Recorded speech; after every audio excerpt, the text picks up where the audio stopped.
Hello there gamers, back with another updated video on I mentioned in the last video that I'm going to do some more research on the future of Xbox and the new system that's coming out in late 2027.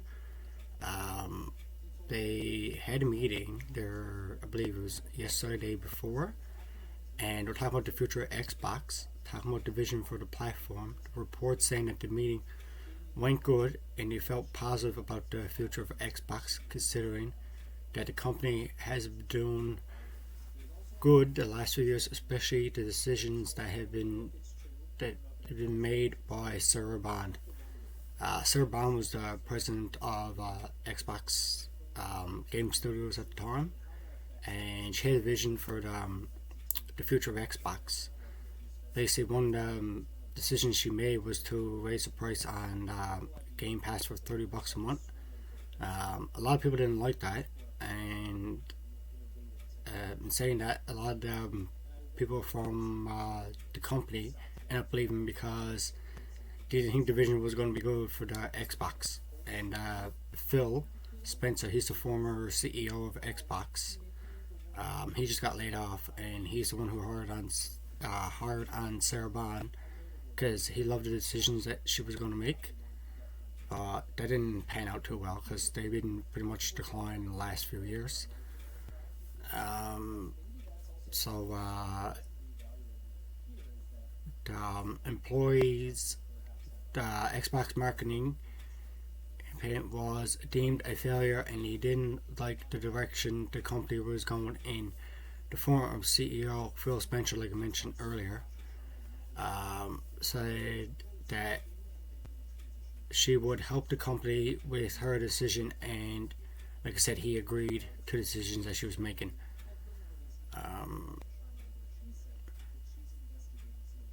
The decision that she was making wasn't going to be good for the company anyway, and the future Xbox Game Studios. Here now that there is a new leadership, they were saying is encouraging and is going to be great for the company. Xbox noted that gaming remains one of Microsoft's biggest capital investment, representing a long-term view of its role within Microsoft. Lastly, Xbox said that they should be in the core of what we are here to do for gaming's sake, for what it means to produce great games, produce great systems and hardware, and why Microsoft will always continue to invest in gaming, which I hope it's true from sounding the meeting that they had, because I do miss the old Xbox, like especially when they had a lot of the exclusives. They had actually good exclusives back in the day. I remember back in 2001 when I got my first ever Xbox, there was a shooter called Halo, and I remember I used to go to buddy of mine all the time back in, I think it was a year after the game came out. He ended up getting an Xbox and Halo, and we had 4 people over, and we ended up playing 4-player split screen. Now, you don't even see that anymore now. Everything's pretty much online. It's not the same as sitting down with your friends in the same room and playing together. But yeah, like, I was so disappointed in the last Halo game, Infinite, that was supposed to come out on the launch of the Xbox One, which was in 2020. But they ended up delaying it twice, and then come out to 2023, I believe it was.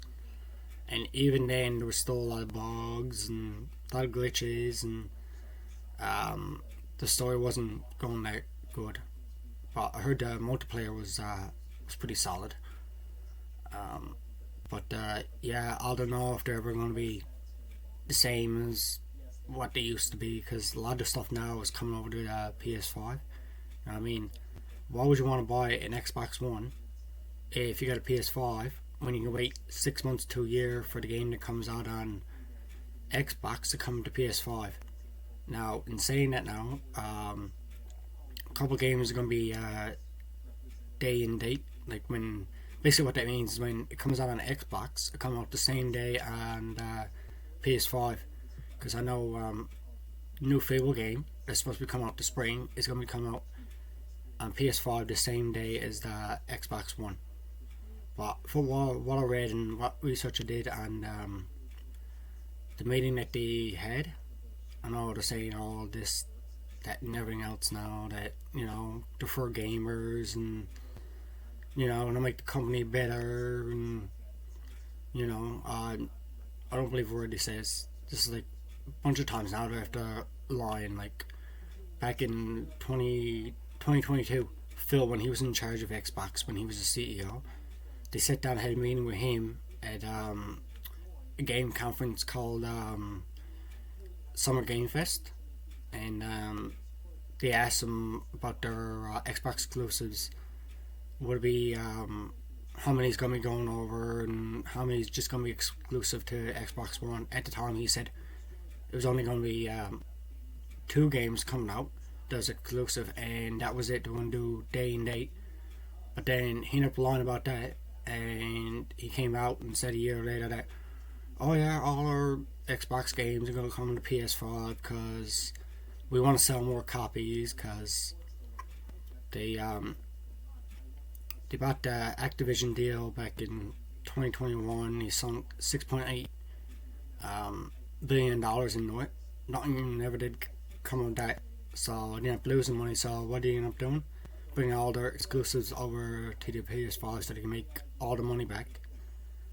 And yeah, where they lost so much money, they ended up laying off a bunch of people, a lot of game developers and everything working within the company.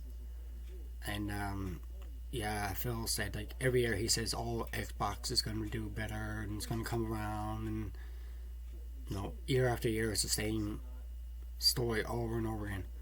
But like I said earlier, I hope we're to get that new CEO now. I know she was in charge of AI, but I hope she don't sink all of AI into gaming. I mean, yes, I'm for AI to a certain extent, but at least keep your developers on, because they're the ones that make great story. And, you know, like AI can tell a great story. It's just a computer. It's like human has feelings, and you know how to show their emotions in a video game, and that's what I'm gonna miss about gaming if it all end up doing just all AI and there's not one human making games anymore. But yeah, guys, I figured I shoot another video. This is part 2. If you want to watch part 1, just go back. It should be in the screen down below at the end of this video. But anyway, gamers, yeah, like, I don't know, I'm so disappointed in Xbox. I used to be a big Xbox fan, like when Halo and Gears and all them were there, especially the shooters were amazing on Xbox 360. But yeah, anyway, guys, if you like content like this, I know it's a bit different, but anyway, follow, like, subscribe for more of these kind of videos, and until then, I'll see you in the next one. Bye.